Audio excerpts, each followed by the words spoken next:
Exactly. Should we go straight into there? Here it is, right here. You can tell us what's going on. Yeah, so what we've got here is, you can obviously see there that it's this team-based race. Right now, this is just a practice session, okay? So it's just 1v1 right now. The full game is going to be 4v4. So just, you know, like a raid, you know, that you go on with your friends, like 3 friends and yourself. The actual final thing is going to be 4v4 racing, okay? So here we are in London. So we're at EGX right now, which is happening in London. And this particular practice session is driving around Buckingham Palace right now. So yeah, so we're in a BMW right now. When the actual team goes to all these locations, they're driving around these actual locations, walking around these locations, getting a ton of different like reference photographs and all that kind of stuff. And making sure that the actual experience is like really authentic. And then what they do then is go through and find all the cool shortcuts that there are through London. The bits that you can't usually drive on, you know, the bits that you wish you could drive on that are actually blocked, or the bits that, you know, for legal reasons, they don't let you drive there. So what you're going to do is you're going to be able to drive around London in a way that you've never been before, okay? London is just one of the many locations that we've actually got in the game. So far we've revealed Moscow, London, San Francisco, and we've got one more iconic city that we've still got to be announced so far. Oh, sure. Yeah, absolutely. So as I said, you're driving a BMW right now. Both cars have completely different liveries, and that's because car customization is a big thing for us. Right. So it's a must-have feature in modern racing games anyway, you know, but so we want you to be able to change your vinyls, your paint, your decals, and all that kind of stuff on the car as well. But that's standard, right? That's what every game does, okay?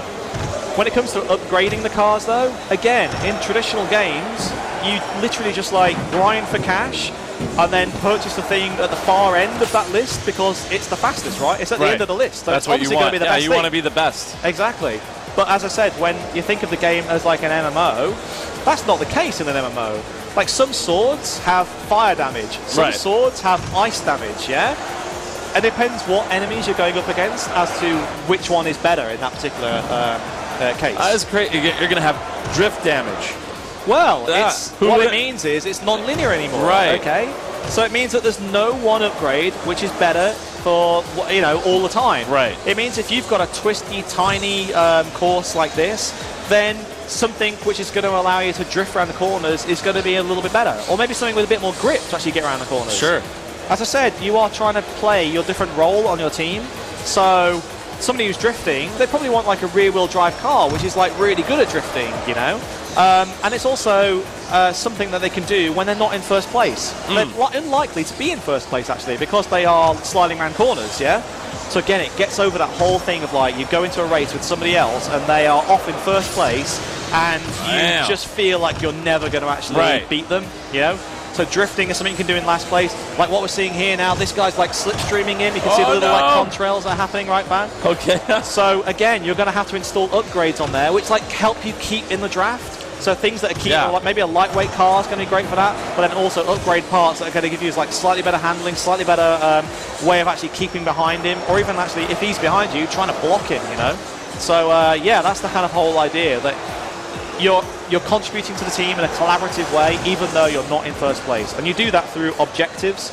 So objectives are the kind of like the way of actually doing that, and you can see those up at the top of the screen. So this meter at the top of the screen here, you can see that the red team are actually winning right now, 21-10. And by ticking off the different objectives, either by slipstreaming or by sliding around corners or by overtaking different ways, or by mastering the corners, that's how you ultimately decide which team is actually going to win there. Wow. Yeah. There's a lot going on there. It's definitely not your traditional racing game, especially with like the detailed. You have to get all this stuff, or you have to think totally differently, right? Yeah, you're non-linear. Yeah. Absolutely. But yeah, people were asking some great questions. They're saying, oh, it looks cool. One question was, will there be like Oculus support? There, he laughed. I don't know if that means yes. I don't know if that means no. I don't know what's going on with that. So we are always happy to look at brand new technologies, and we certainly are doing on our other games. I think we've always embraced like brand new things, whether